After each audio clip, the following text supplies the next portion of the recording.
Bagaimana pandangan antum terhadap moderasi agama yang dewasa ini dikembangkan yang luar biasa? Oke, ini pertanyaan luar biasa menurut saya ini. Pertama yang harus kita pahami adalah moderasi beragama itu maksudnya mengarahkan seseorang dalam beragama hendaknya berlaku moderat, tidak radikal. Moderasi ini termasuk sesuatu trik untuk mengantisipasi paham radikal. Karena moderasi agama ini memandang bahwa paham radikal itu sangat berbahaya, maka paham radikal harus ditinggalkan dan beralih pada paham moderat. Maka muncullah bermacam-macam paham dalam Islam. Ada Islam moderat, ada Islam radikal, ada Islam Pancasila, ada Islam radikal, ada Islam Nusantara, ada Islam berkemajuan dan lain sebagainya. Sebenarnya macam-macam Islam itu tidak masalah, yang penting tidak melanggar syariah. Nah, di antara macam-macam Islam itu yang paling benar Islamnya siapa? Ini penting. Jawabnya sangat gampang. Islam yang paling baik adalah Islamnya Nabi Muhammad SAW, karena Nabi adalah uswatun hasanah, suri tauladan yang baik dalam segala hal. Nah, bagaimana Islamnya Nabi? Islamnya Nabi acuannya adalah Quran. Di dalam Al-Quran terkait dengan Islam yang bercorak radikal dan Islam yang bercorak moderat sama-sama ada di dalamnya. Kedua-duanya dipraktekkan oleh Nabi kita di bawah bimbingan Allah Subhanahu wa Ta'ala. Sebagai contoh ayat yang bercorak radikal. Ini corak radikal di dalam Quran.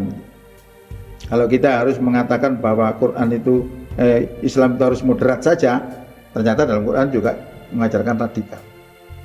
Contoh, ya ayuhan nabi, hai nabi, kharridil mu'minina alal kitab, kobarkan semangat orang beriman untuk berperang.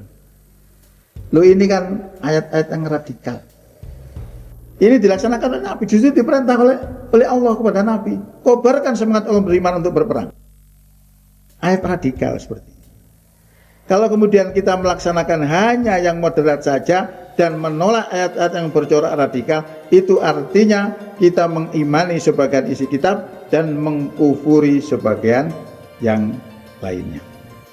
Atau sebaliknya, kalau kita hanya melaksanakan yang radikal saja dan menolak yang moderat, maka derajatnya sama dengan mengimani sebagian isi kitab dan mengkufuri sebagian yang lainnya.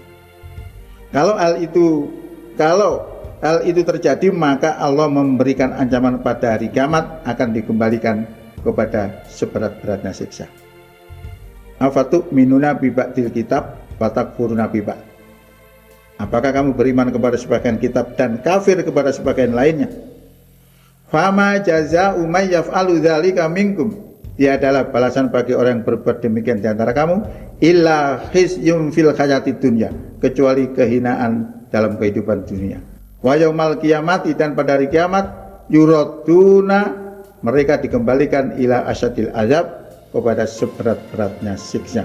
Wa mallahu bighafilin amma ta'malun, dan Allah tidak lupa terhadap apa yang kamu kerjakan. Kalau seperti ini, maka kita dihadapkan pada kesulitan. Kalau kita kenceng dengan apa yang ada di dalam Quran, maka kita akan dituduh radikal. Oleh karena itu kita dituntut untuk bisa memahami, dan jalan keluarnya adalah dengan memahami ilmu toleransi dalam Islam. Tentu ada materinya tersendiri, bagaimana toleransi dalam Islam. Demikian. Assalamualaikum warahmatullahi wabarakatuh.